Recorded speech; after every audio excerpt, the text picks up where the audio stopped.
If you work in real estate, mortgages, or the housing market, there's one shift happening right now that deserves your attention because it's not theoretical anymore. It's already shaping buyer expectations. A new 2026 survey found that 75% of homebuyers expect artificial intelligence to play some role in the process. That alone is a major signal. Buyers are not sitting around wondering whether AI is coming to real estate.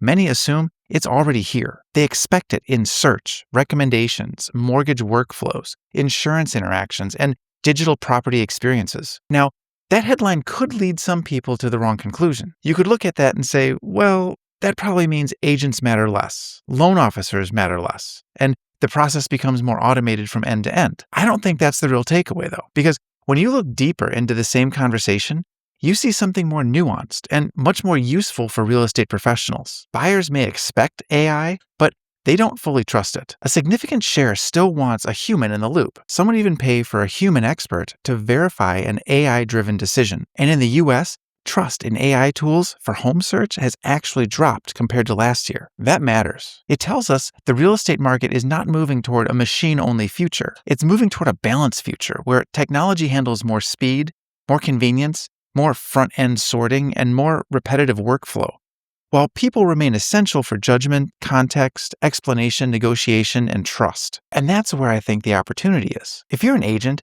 this is not a story that should make you defensive.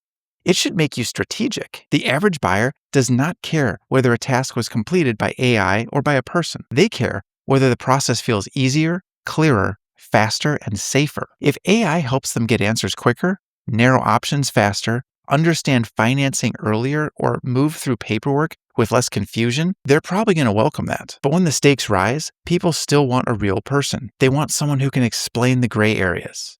They want someone that can tell them what the model may be missing. They want someone that can spot context that does not show up in a data field. They want someone who can say, yes, the automated estimate says this, but here's what's happening in the neighborhood, on this block, with this property type, and with buyers behaving this way right now. That is not service. That is positioning. The next generation of real estate professionals may need to think less like gatekeepers of information and more like interpreters of information. The raw data is becoming easier to access. The value is moving toward interpretation, verification, strategy, and confidence. And this matters for branding too. If buyers increasingly expect AI in the process, then speed is no longer the bonus. It becomes part of the baseline expectation. Responsiveness becomes more important. Personalization becomes more important. Clear follow-up becomes more important. The businesses that feel slow, generic, or disorganized are going to feel even more outdated as the market gets more used to AI-supported experiences. So there's a practical challenge here for agents, teams, and brokerages. How are you using technology to improve the client experience right now? How are you creating faster response times? How are you helping buyers understand financing faster? How are you using tools to reduce confusion instead of adding more noise? And most importantly, how are you preserving trust while adding automation? Because that's the real balance. I don't think the market is rewarding pure automation. I also don't think the market will reward people who ignore automation. The real winners will be the professionals who can use both. Use AI when it creates speed, convenience, and consistency. Stay deeply human where people need reassurance, local knowledge, financial context, and real-world judgment. That could affect a lot more than transactions. It could shape how agents market themselves. It can shape team value propositions. It can shape recruiting, client communication systems. It can shape how brokerages talk about their tech stack, and even shape how consumers decide who feels modern, credible, and trustworthy. Because in a market where buyers are already expecting AI, the absence of useful technology can start to look like a weakness.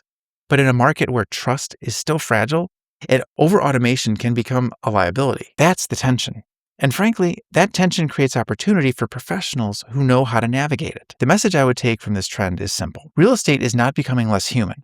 It's becoming more tech-assisted. And as that happens, trust may become even more valuable, not less. So if you're in this business, the question is probably not whether AI is going to impact your role. It already is. The better question is this. How do you become the kind of professional who uses technology well, but still brings the kind of clarity and trust that no tool can fully replace? That may be one of the biggest real estate questions of 2026.